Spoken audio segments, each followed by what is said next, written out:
अस्सलाम वालेकुम जी, this is me Fahd आज़म अब्बासी। और आज की वीडियो में मैं आपको बताऊंगा कि एक आम बंदा जो है वो सऊदी अरेबिया में कितने पैसे कमा सकता है, जिसको कोई भी काम नहीं आता और वो अपना जॉब के लिए वो चाहता है या वो सोच रहा है या थ्रू किसी एजेंट वो यहाँ पर मूव कर रहा है, तो वो सोचता है कि मैं कितने पैसे कमा सकता हूँ।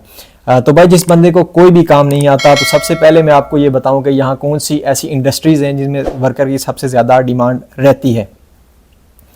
तो यहाँ पर दो इंडस्ट्रीज जो है, एक तो प्लांट वर्क रिलेटेड रहेगा, कोई ऑयल एंड गैस है या डिफरेंट प्लांट्स हैं, यहाँ पर कोई कोई जो है स्टील का प्लांट है, कोई किसी का भी प्लांट है, तो आप उसमें जो है आपको किसी लेबर कंपनीज को लेबर की ज़रूरत रहती है। तो ये वहाँ से बंदा, एक तो ये फील्ड आ गई, दूसरी आ गई कंस्ट्रक्शन फील्ड। ये दो फील्ड्स हैं जो गल्फ़ कंट्रीज़ के अंदर सबसे ज़्यादा यहाँ पर वर्कर्स की डिमांड रहती है। अब यहाँ पे ये क्वेश्चन रहता है कि सैलरीज़ कितनी रहती हैं जी।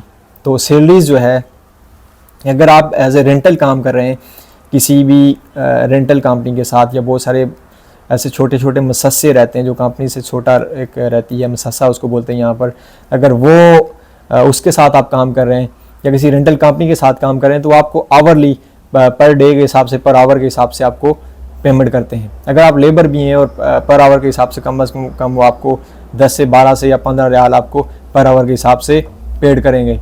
और उसमें ये रहेगा कि उसमें आपका जो काम रहेगा, एज ए रेंटल आप काम कर रहे हैं तो उसका काम आपको खुद को भरना पड़ेगा।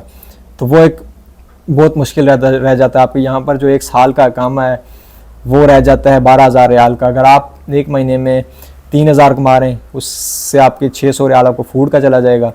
फिर और बंदे के बहुत सारे आपकी जो अकोमोडेशन रहती है उसका एक्सपेंस रहेगा।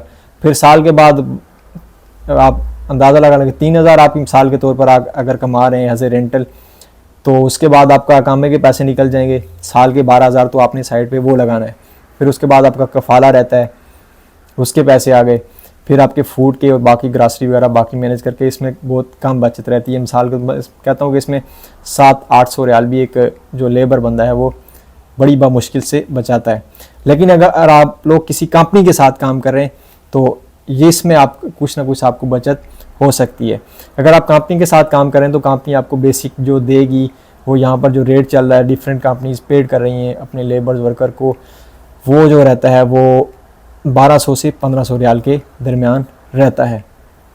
जो कुछ अच्छी कंपनीज वो आपको 1500 रियाल, 1600 रियाल प्लस 300 रियाल आपको फूड के देंगी, और कुछ छोटा नॉर्मल कंपनीज हैं वो आपको 1200 रियाल, 300 रियाल ये आपको फूड के 300 रियाल जो आपको फूड का प्रोवाइड करेंगी।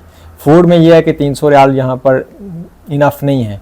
300 रियाल देती हैं कुछ लोग, ये है कि कुछ कंपनी ऐसी हैं जो फूड देती हैं और कुछ कंपनी ऐसी हैं जो आपको पैसे देती हैं 300 रियाल, और वो कहती हैं कि आप खाना खुद से बना लो। तो अगर आप खुद से बनाएंगे तो आप उसमें मैनेज नहीं कर पाएंगे, उसमें आपको कुछ जो पैसे आपके पास से लगेंगे। तो अगर 1500 रियाल आपको प्रोवाइड कर रहे हैं, हाँ ये आपकी लक पे डिपेंड करता है कि अगर आपका ओटी अच्छा लग रहा है तो फिर आप उसमें कम से कम जो आपकी ओटी के साथ इस बंदे की बेसिक 1200 रहेगी, तो ओटी के साथ उसका 2000 प्लस आ जाएगा।